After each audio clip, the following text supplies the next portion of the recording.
G is for gynocentrism.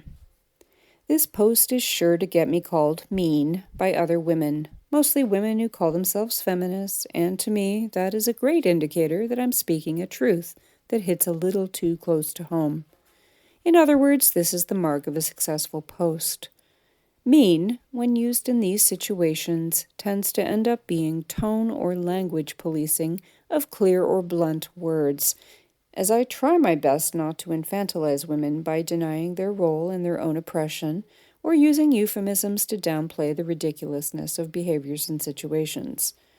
And calling feminists mean can also be a standard and unintelligent way of coping with the cognitive dissonance associated with knowing that on some level, despite proclaiming to be a feminist, one's own behavior is harmful to women as a class.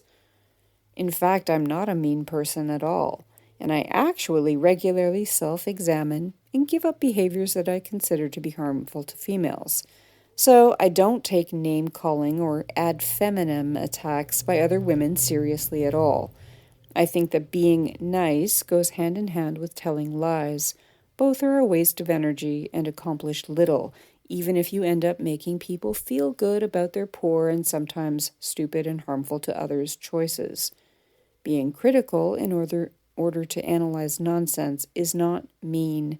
Being an asshole for no reason other than to cause havoc is. So, what, pray tell, is going to rattle women today? Well, I'm going to propose that feminism that doesn't center women is not feminism.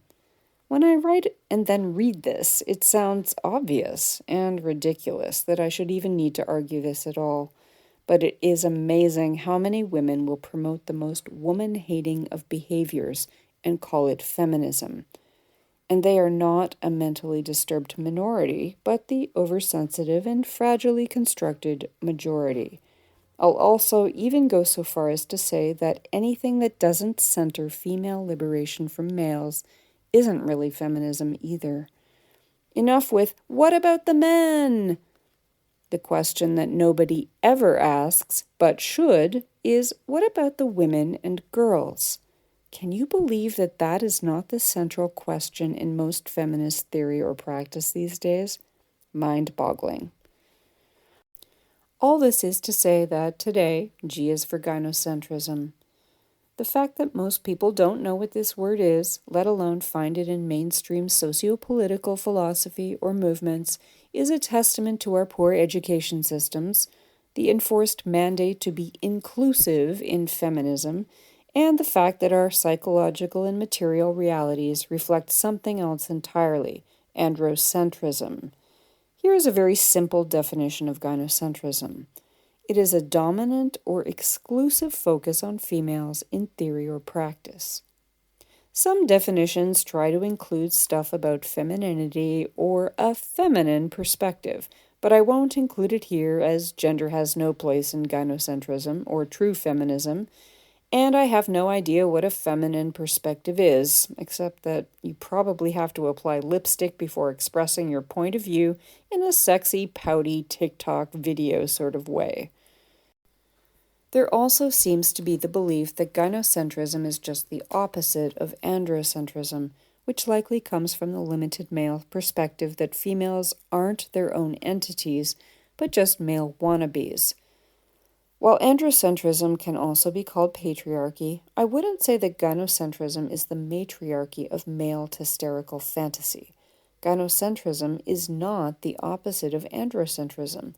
What men do is all about domination and hierarchy and creating slave classes and disenfranchising groups and causing and perpetuating suffering and violence. And you'll notice that all of this is present in every single socio-political system that men have ever devised, including those claiming to make people equal. In fact, some of the most violent and unfair systems men have created were those born of the quest for equality in society. Men don't believe in equality. It's not part of their DNA. Interestingly, a lot of people, including some feminists, think women can be just as violent as men, and of course this is nonsense. If that were true, we'd have destroyed male power long ago and established some sort of similar dictatorship matriarchy. Because although women aren't physically stronger than men, they are actually naturally smarter, more organized, more patient, and more strategic than men. And brains always win over brawn if you're playing the long game. As well, what we aren't is more violent or psychopathic than men. So, no, gynocentrism is not androcentrism, but with tits and twats on top. That's just not how we roll, genetically speaking. Rather, I see it as separation or separatism first and foremost. Then it's about peace, learning, coexistence with the natural world, and progress stemming from logic-based sustainability rather than greed-based, uncontrolled, and unlimited growth. Now, before you accuse me of idealism, I'll say that I don't believe women could sever ties from males today, en masse, and magically create a feminist utopia. I believe that so much would have to happen before women could ever create a high-functioning female-only society, and it would likely take generations, although not for lack of trying. Today's women and girls are so severely damaged and brainwashed and immersed in male filth and violence that I don't think it's possible to heal completely in one's lifetime, even if one magically managed to live completely separately from patriarchal influence, including other damaged people. Further, there is epigenetic inheritance evidence that experienced trauma can be passed on to offspring. While it is acknowledged that this inheritance affects how our cells function but doesn't cause permanent damages to DNA, the field is so new that we don't know how the effects can be remedied. All this is to say that for women to be natural and thriving, not just surviving, meaning undamaged by patriarchy and living in a pro-health, female-focused way, the socio-political world would have to undergo massive structural change. That's not to say that adopting gynocentrism and naturally by extension female separatism isn't worth pursuing. Not at all. I just think it would end up being a personal and political health choice. For some, a matter of life and death. For others, the only option that makes sense. It's not easy and it can be lonely, but it is what needs to be done in order for women to be free. The second wave, the zenith before the plummet into slut feminism. The Western feminists of the second wave got it. I mean, they really got it. They were single-minded, focused on women, extraordinarily hardworking, and generous. They did consciousness raising, they built communities, they created a world where they could live as separately as possible from men. They made the personal political, and they made life choices based on those beliefs. And those choices weren't sacrifices or suffering in their minds. They were natural and logical and necessary. You absolutely don't see that today, or at least it's rare.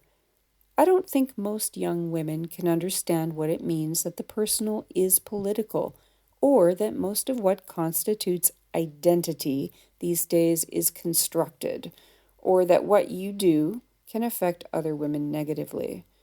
I think women spend a lot of time making excuses for their selfish and woman-hating choices, and they tend to focus superficially but loudly on the easy stuff that doesn't require lifestyle or thinking style changes. Most don't really want to self-examine too closely because they'd have to deal with serious ethical and philosophical mismatches in their lives. I wish we could all teleport back to the time of the second wave, if only to be inspired and enlightened and to see what is possible for women.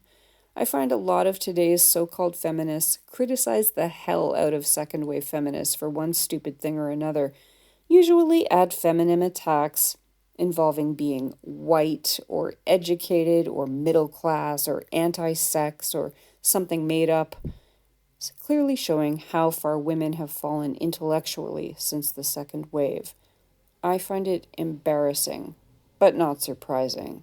Critical thinking is not encouraged these days, and it's amazing how often women read an article or book and completely miss the point, choosing instead to focus on things that fail to fit their own personal and limited experience of the world.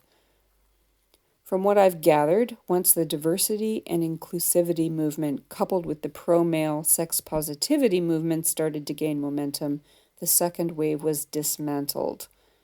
It's sad that men always win, and the loudest women show themselves to be very, very stupid. Or perhaps lazy is the better word. I think most women end up giving in to male demands and pretending it is feminism because it's so much harder to do what is needed to be free. It's so much easier to become a slut than a human for women. The diversity, inclusivity, and intersectional feminist movements. I remember for kicks a few hundred years back, I watched the entire 6 Feet Under television series. I'll sum it up as follows. I've never cheered the death of a male character more than I did Nate Fisher's. But it was short-lived. Like with a poorly functioning toilet, the turd kept coming back again and again, and annoyingly in the form of hallucinations. I won't go into the endless detail about him, but let's just say if the picture dictionary had an entry for liberal white male, this fuck's picture would be there. Anyhow, there was this episode in season 2 where the pathetic uber martyr housewife mother monster, Ruth, had one of her frequent uncomfortable interactions with her self-hating daughter, this time about feminism. It's sad and maddening and really typical of how feminism is approached today, thanks to intersectionalism. It spawned inclusivity and the postmodernist movement. Feminism is whatever you want it to be, which is meaningless. And if you want to see the clip I included, visit the post I've included in the description below. One of the most negative and damaging outcomes of the whole forced diversity, inclusivity, and intersectional movement is the watering down and sometimes even the complete eradication of potentially very powerful groups, systems, and frameworks. See my 2016 post on what I call the ice cube effect, the watering down of feminism, and also see my 2016 post on the problems with intersectional feminism. Inclusivity and postmodern thinking have also depoliticized key political issues for women as a class, namely sex and sexuality, while politicizing nonsense such as identity and emotions.